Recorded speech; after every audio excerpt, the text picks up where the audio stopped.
कदीम ज़माने का जिक्र है। एक मुल्क पर बादशाह काहिरान शाह नामी एक जालिम हुक्मरान हुकूमत करता था, जिसके दिल में रहम का नामो निशान नहीं था और जिसकी पेशानी पर हर वक्त गुरूर की गहरी लकीरें नुमाया रहती थीं। इस बादशाह का अकीदा ये था कि रियाया महज उसके कदमों की धूल है और कानून सिर्फ वही है जो उसकी जुबान से निकले। उसके महल की दीवारें मजलूमों की आहों से कांपती थीं, मगर वो अपनी ऐशो इशरत और ताकत के नशे में इस कदर डूबा हुआ था कि उसे अपनी मौत के कदमों की आहट भी सुनाई नहीं देती थी। एक तपती हुई दोपहर, जब सूरज ऐन सवा नेज़े पर था और उसकी आग बरसाती शुआएं इंसानी बस्तियों को झुलसा रही थीं, बादशाह अपनी शाही सवारी और लश्कर के साथ शिकार की गरज से निकला। मगर कुदरत को कुछ और ही मंजूर था, क्योंकि वो अपने गुरूर में आकर अपने मुहाफिजों से जुदा हो गया और एक ऐसे सहरा में जा पहुंचा जहां दूर दूर तक साया भी मौजूद न था।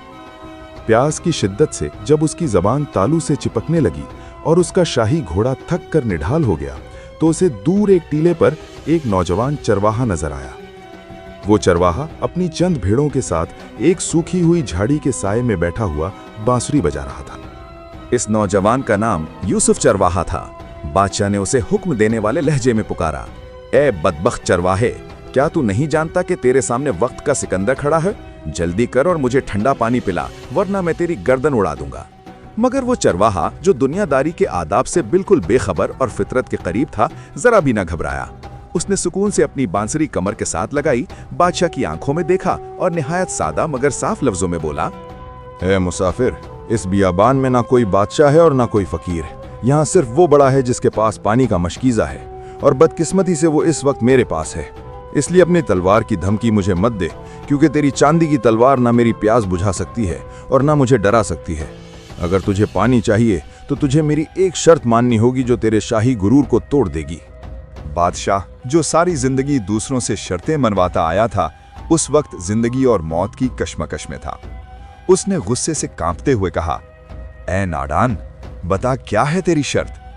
यूसुफ चरवाहे ने मुस्कुराकर कहा, मेरी शर्त यह है कि मैं तुम्हें तुम्हारी इस हीरे जड़ी अंगूठी के बदले पानी का सिर्फ एक घूंट दूंगा, और हर अगले घूंट के लिए तुम्हें अपनी सल्तनत का एक एक हिस्सा मेरे नाम करना होगा। बादशाह ने सोचा कि ये नादान चरवाहा शायद दीवाना है, मगर बादशाह की प्यास इस कदर बढ़ चुकी थी कि उसके लिए उस वक्त एक मशकीज़े के सामने अपनी पूरी सल्तनत भी बेकीमत लगने लगी। चुनांचे उसने चरवाहे की शर्त मान ली, और यूं एक जालिम हुक्मरान और एक बेखौफ चरवाहे के दरमियान इस अजीबो गरीब सौदेबाजी का आगाज हुआ, जिसने तारीख का रुख बदलना था। जब काहिरान शाह ने अपनी जिंदगी बचाने के लिए यूसुफ चरवाहे की सख्त शर्त मान ली, तो चरवाहे ने अपने पुराने और पैबंद लगे मशकीज़े का मुंह खोला। उसने एक प्याले में शफाफ पानी डाला और बादशाह की तरफ बढ़ाया। पानी की ठंडक देखकर जालिम हुक्मरान की आंखों में चमक आ गई और उसने बेसब्री से वो प्याला अपने होंठों से लगा लिया। मगर अभी उसके हलक की प्यास पूरी तरह बुझी भी ना थी कि चरवाहे ने मशकीज़ा पीछे खींच लिया और निहायत पुरसुकून लहजे में कहा, ए जहांपना, पहला घोंट इस बेश कीमत हीरे की अंगूठी के बदले था जो अब मेरी मलकियत है। अगर तुम अपनी जली हुई जुबान को मजीद ठंडक देना चाहते हो तो याद करो कि तुमने वादा किया था कि हर अगले घोंट के बदले तुम अपनी सल्तनत का एक एक हिस्सा मेरे नाम लिख कर दोगे। अब बताओ, क्या तुम अपनी जान बचाने के लिए ये सौदा करने को तैयार हो? बादशाह, जिसने कभी किसी के सामने सर नहीं झुकाया था, इस वक्त अपनी बेबसी पर खून के आंसू रो रहा था। मगर मौत का खौफ उसके जहन पर ऐसा सवार था कि उसने कांपते हाथों से अपनी जेब से कलम और कागज निकाला और अपने दस्तखत के साथ अपनी सल्तनत का एक जरखीज सूबा उस नादान चरवाहे के नाम कर दिया, जिसे वो कुछ देर पहले तक कीड़े मकोड़ों से भी कम समझता था। जैसे जैसे सूरज की शिद्दत बढ़ती गई, बादशाह की प्यास भी बढ़ती गई, और हर प्याले के साथ उसकी अजीम शान सल्तनत के टुकड़े एक एक करके उस चरवाहे की झोली में गिरते रहे, यहाँ तक कि सूरज ढलने से पहले काहरान शाह, जो आधी दुनिया का मालिक कहलाता था, अब कागज़ के उन टुकड़ों की वजह से एक बेज़मीन मुसाफिर बन चुका था। और वो चरवाहा, जो सुबह तक सिर्फ चंद भेड़ों का मालिक था, अब कानूनी तौर पर उस सल्तनत का नया वारिस बन चुका था, जिसकी सरहदें समंदरों को छूती थीं। जब यूसुफ चरवाहे ने देखा कि बादशाह अब मुकम्मल तौर पर टूट चुका है और उसके पास देने के लिए सिवाय अपनी जान के कुछ बाकी नहीं रहा, तो उसने आखिरी प्याला उसे मुफ्त में पिलाते हुए कहा कि ए नादान इंसान, देख ले कि तेरी वो सल्तनत जिस पर तू इतना गुरूर करता था और जिसकी ताकत से तूने खुदा की मखलूक पर जुल्म के पहाड़ खड़े किए थे, उसकी औकात मेरे इस पुराने मशकीज़े के चंद घूंट पानी के बराबर भी न निकली। तूने समझा था कि तेरी ताकत लाजवाल है, मगर कुदरत ने तुझे एक मामूली चरवाहे के हाथों ये सबक सिखाया कि जब जान पर बनती है तो सोने के ताज और हीरों के तख्त मिट्टी के ढेर बन जाते हैं। और अब तू मेरा कैदी है, क्योंकि ये जमीन जिस पर तू खड़ा है अब मेरी है। लेकिन मैं तुझे मारूंगा नहीं, बल्कि तुझे अपने साथ अपनी झोंपड़ी में ले जाऊंगा, ताकि तू देख सके कि वो राया जिसे तू हकीर समझता था वो किस तरह सब्र और कनात के साथ जीती है, और शायद तेरे पत्थर के दिल में इंसानियत की कोई हमदर्दी जाग उठे। बादशाह, जो अब ना सिर्फ जिस्मानी बल्कि रूहानी तौर पर भी कमजोर हो चुका था, खामोशी से उस चरवाहे के पीछे चल पड़ा। उसके पीछे उसका शाही घोड़ा भी गर्दन झुकाए चल रहा था, जैसे वो भी अपने मालिक की इस इबरतनाक शिकस्त को भांप गया हो। और यूं सहरा की खामोशी में एक नया इनकलाब जन्म ले रहा था, जहां एक साबिका बादशाह अब एक चरवाहे का शागिर्द बनकर जिंदगी की असल हकीकतें सीखने लगा था। जब सूरज की आखिरी किरणें उफक के पार गायब हो गईं और सहरा की ठंडी हवाओं ने रेत के टीलों को अपनी आगोश में ले लिया, तो यूसुफ चरवाहा साबिका बादशाह काहरान शाह को लेकर अपनी शिकस्ता और मुख्तसर सी झूंपड़ी में पहुंचा। जहां गुर्बत का बसेरा था मगर सुकून की फरावानी थी, वहां पहुंचते ही यूसुफ ने जमीन पर बिछी हुई एक पुरानी चटाई की तरफ इशारा करते हुए कहा, ए मुसाफिर, आज से तेरा तख्त यही टूटी हुई चटाई है और तेरा शाही दरबार ये कच्ची दीवारें हैं, जिनके साए में बैठकर तुझे ये सीखना होगा कि भूख क्या होती है और मशक्कत किसे कहते हैं। बादशाह, जिसने रेशम के बिस्तरों के अलावा कभी किसी सख्त जगह पर कदम नहीं रखा था, खामोशी से उस चटाई पर ढेर हो गया, क्योंकि उसके पास अब न तो वो सिपाही थे जो उसके एक इशारे पर गर्दनें उड़ा देते और ना ही वो वजीर जो उसकी झूठी तारीफों के पुल बांधते, बल्कि अब वो सिर्फ एक बेबस इंसान था जिसे भूख ने सताना शुरू कर दिया था।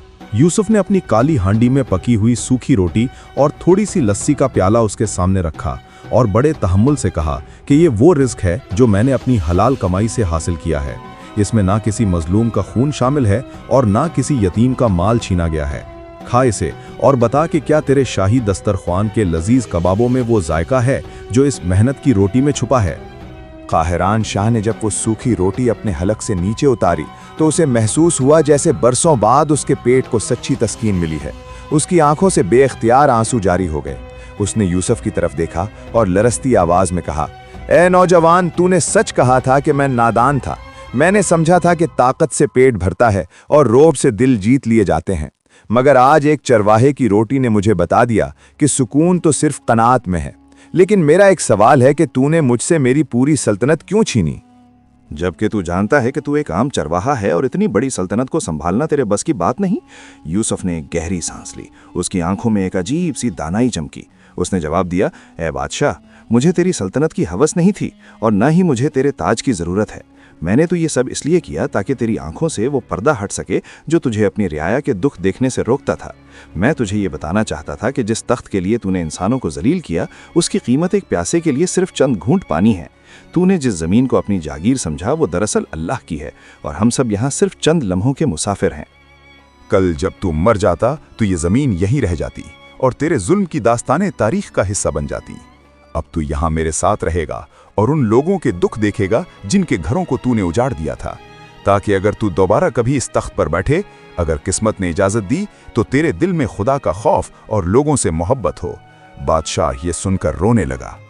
उसने अहद किया कि अगर उसे जिंदगी मिली तो वो अपने गुनाहों का कफारा जरूर अदा करेगा। मगर अभी ये गुफ्तगू जारी थी कि दूर से घोड़ों के टापों की आवाज़ें सुनाई देने लगीं और मशलों की रोशनी अंधेरे को चीरती हुई झोंपड़ी की तरफ बढ़ने लगी। ये काहरान शाह के वही सिपाही और महाफिज थे जो उसे ढूंढते हुए यहाँ तक पहुँच गए थे और जिनके चेहरों पर गुस्सा और तलवारों पर खून की प्यास थी। वो नहीं जानते थे कि उनका बादशाह अब एक बदला हुआ इंसान बन चुका है और इस कच्ची झोंपड़ी में एक अजीम सबक सीख रहा है। जैसे जैसे घोड़ों के टापों की आवाजें करीब आती गईं, यूसुफ की झोंपड़ी के गिर्द खाक उड़ने लगी और देखते ही देखते सैकड़ों सिपाहियों ने इस छोटी सी पनाहगाह को घेले में ले लिया, जिनकी मशलों की सुर्ख रोशनी ने अंधेरे को चीर कर रख दिया था। सिपा सालार ने गुस्से से चिल्लाते हुए हुक्म दिया कि इस कमीने चरवाहे को बाहर निकालो जिसने हमारे बादशाह को अगवा करने की जुर्रत की है, और इसकी गर्दन उड़ा दो ताकि आइंदा कोई गरीब किसी बादशाह की तौहीन न कर सके। इससे पहले कि कोई सिपाही कदम आगे बढ़ाता, झोंपड़ी का बोसीदा दरवाज़ा खुला और काहरान शाह, जिसके बदन पर अब शाही लिबास की जगह एक पुरानी चादर थी और जिसकी आंखों में गुरूर की जगह निदामत के मोती चमक रहे थे, बाहर निकल आया। बादशाह को इस हाल में देखकर तमाम सिपाही और दरबारी हैरान रह गए। उनके हाथ लरजने लगे क्योंकि उन्होंने कभी अपने जाबिर हुक्मरान को इस आजिज़ी के लिबास में नहीं देखा था। قاہران شاہ نے ہاتھ کے اشارے سے سب کو خاموش رہنے کا حکم دیا اور بلند آواز میں کہا، اے میرے لشکریوں، رک جاؤ اور اپنی تلواریں نیچے کرو، کیونکہ جس شخص کو تم مجرم سمجھ رہے ہو وہ میرا مددگار ہے، اور اسی نے مجھے وہ سبق سکھایا جو تم میں سے کوئی بھی نہ سکھا سکا۔ اس چرواہے نے آج میری وہ سلطنت مجھ سے خرید لی ہے جس کی تم حفاظت کر رہے ہو۔ میں اب وہ ظالم قاہران نہیں رہا جس کے نام سے تم تھر تھرا کانپتے تھے، بلکہ میں اب خدا کا وہ بندہ ہوں جس نے اپنی حقیقت پانی کے ایک مشکیزے میں دیکھ لی ہے۔ سپہ سالار نے حیرت سے پوچھا، اے ذل الہی، کیا آپ کا ذہنی توازن ٹھیک ہے؟ ایک معمولی چرواہا آپ کی سلطنت کا مالک کیسے ہو سکتا ہے؟ قاہران شاہ نے وہ تمام کاغذات جو اس نے پیاس کی شدت میں دستخط کیے تھے سپاہیوں کے سامنے کر دیے اور کہا، یہ دیکھو، یہ ہیں وہ دستاویزات جو گواہ ہیں کہ میں نے اپنی مرضی سے اپنا تخت و کاج اس نادان چرواہے کے نام کر دیا ہے، کیونکہ اس وقت میری جان کی قیمت صرف ایک گھونٹ پانی تھی، اور اب اگر تم میرے وفادار ہو تو اس نئے بادشاہ کو تسلیم کرو اور اس کی اطاعت کرو، کیونکہ یہ تم پر مجھ سے بہتر حکمرانی کرے گا۔ سپاہی یہ سن کر آپس میں کانا پھوسی کرنے لگے۔ ان کے دلوں میں لالچ نے سر اٹھایا کہ اگر ایک چرواہا بادشاہ بن سکتا ہے تو وہ کیوں نہیں؟ چنانچہ انہوں نے یوسف پر حملہ کرنے کی سازش تیار کی اور شور مچانا شروع کر دیا کہ ہم ایک چرواہے کی رعایا نہیں بنیں گے، بلکہ ہم اسے ابھی قتل کر دیں گے۔ مگر یوسف جو اب تک خاموش کھڑا تھا اچانک آگے بڑھا۔ اس کے چہرے پر ایک ایسی ہیبت ناک مسکراہٹ تھی جیسے وہ ان سب کے دلوں کے بھید جانتا ہو۔ اس نے بلند آواز میں کہا، اے جاہل انسانوں، تم کیا سمجھتے ہو کہ میں نے یہ سلطنت حکومت کرنے کے لیے لی ہے؟ میں تو صرف اس بادشاہ کو آئینہ دکھانا چاہتا تھا تاکہ یہ جان سکے کہ جس مٹی کے لیے یہ خون بہاتا رہا وہ کتنی بے وقت ہے۔ اور رہی بات تمہاری، تو تم سب اپنی اپنی تلواروں پر فخر کر رہے ہو، مگر یاد رکھو کہ سچی بادشاہت دلوں پر ہوتی ہے، زمینوں پر نہیں۔ اس کے ساتھ ہی یوسف نے وہ تمام شاہی کاغذات مشل کی آگ کے حوالے کر دیے، اور دیکھتے ہی دیکھتے قاہران شاہ کی پوری مملکت کے حقوق راکھ بن کر ہوا میں اڑنے لگے، جس نے سب کو سکتہ میں ڈال دیا، کیونکہ کسی نے سوچا بھی نہیں تھا کہ کوئی انسان اتنی بڑی دولت کو ٹھکرا سکتا ہے۔ جب وہ شاہی کاغذات شعلوں کی نظر ہو کر راکھ کی صورت ہوا میں بکھر گئے تو وہاں موجود سپاہیوں اور درباریوں پر ایک ایسی خاموشی طاری ہو گئی جیسے وقت تھم گیا ہو، کیونکہ انہوں نے اپنی زندگی میں کبھی ایسی بے نیازی نہیں دیکھی تھی کہ ایک غریب چرواہا اتنی بڑی سلطنت کو ایک لمحے میں ٹھکرا دے۔ یوسف نے جلتے ہوئے کاغذات کی آخری چنگاری کی طرف اشارہ کرتے ہوئے قاہران شاہ سے کہا، اے مسافر، دیکھ لے کہ تیری زندگی بھر کی کمائی اور تیرے غرور کی جائیداد کو راکھ بننے میں کتنی دیر لگی۔ اب تو دوبارہ آزاد ہے اور تیری سلطنت بھی تیری ہے، مگر یاد رکھنا کہ یہ زمین اب تجھے ایک امانت کے طور پر ملی ہے، نہ کہ تیری ملکیت کے طور پر، اور اگر تو نے دوبارہ وہی پرانی روش اختیار کی تو قدرت کا قانون تجھے پھر کسی صحرا میں پیاسا لا کھڑا کرے گا، جہاں تیرا سونا اور چاندی تجھے ایک بوند پانی بھی فراہم نہیں کر سکے گا۔ قاہران شاہ، جس کے دل کی کایا پلٹ چکی تھی، اس نے تمام سپاہیوں کے سامنے یوسف کے ہاتھ چومے اور اپنی دستار اس کے قدموں میں رکھ دی اور اعلان کیا کہ آج سے میں اس ملک کا بادشاہ نہیں بلکہ اس چرواہے کی دانائی کا غلام ہوں۔ میں نے اپنی آنکھوں سے دیکھ لیا کہ سچی بادشاہت مشکیزے کے پانی میں چھپی تھی، نہ کہ میرے محل کے خزانوں میں۔ چنانچہ اس نے وہیں کھڑے کھڑے عہد کیا کہ وہ اپنے محل کے دروازے غریبوں کے لیے کھول دے گا، تمام ناحق قیدیوں کو رہا کر دے گا، اور جتنا بھی مال اس نے رعایا سے زبردستی چھینا تھا وہ سب واپس کر دے گا۔ سپاہی جو تھوڑی دیر پہلے خون کے پیاسے تھے، اب اپنے بادشاہ کی اس تبدیلی اور چرواہے کی عظمت کو دیکھ کر عقیدت سے سر جھکا چکے تھے، اور صحرا کی وہ خاموش رات ایک عظیم انقلاب کی گواہ بن گئی تھی، جہاں ایک نادان چرواہے نے اپنی سادگی سے ایک ظالم جابر کو عادل حکمران بنا دیا تھا۔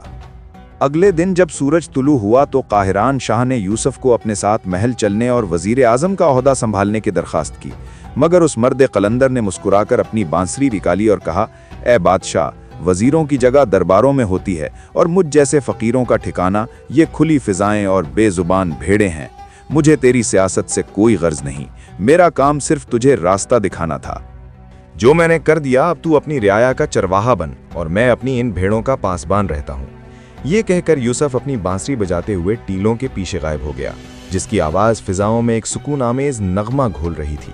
قاہران شاہ جب واپس اپنے شہر پہنچا تو اس نے واقعی اپنی زندگی بدل ڈالی۔ اس نے ظلم کی زنجیریں توڑ دیں، شہر شہر مدرسے اور ہسپتال بنوائے۔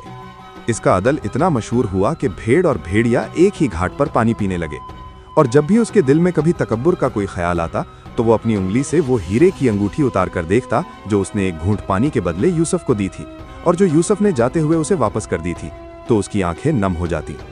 यूं ये दास्तान हमें सिखाती है कि दुनिया की हर ताकत फानी है, असल हुक्मरानी वही है जो इंसानों के दुख बांटकर और अल्लाह के खौफ के साथ की जाए, क्योंकि मौत के सहरा में सिर्फ वही पानी काम आता है जो इंसान ने अपनी नेकी और सच्चाई के मशकीज़े में जमा किया होता है। इस कहानी से हमें ये सबक मिलता है कि दुनिया की ताकत, दौलत और सल्तनत सब आर्जी और फानी है। इंसान चाहे कितना ही बड़ा बादशाह क्यों ना बन जाए, एक वक्त ऐसा आता है जब उसकी असल हकीकत सामने आ जाती है। गुरूर और जुल्म आखिरकार इंसान को जलील कर देते हैं, जबकि आजिज़ी, इंसाफ और इंसानियत इंसान को अजमत देते हैं। दोस्तों, ये सिर्फ कहानी नहीं, ये हकीकत है। अगर आपको ये कहानी पसंद आई हो तो लाइक करें और हमारे चैनल जन्नत जहां को सब्सक्राइब करना ना भूलें। अल्लाह आप सबको खुश रखे, सेहत दे और आपकी दुआएं कबूल फरमाए। आमीन। अल्लाह हाफिज।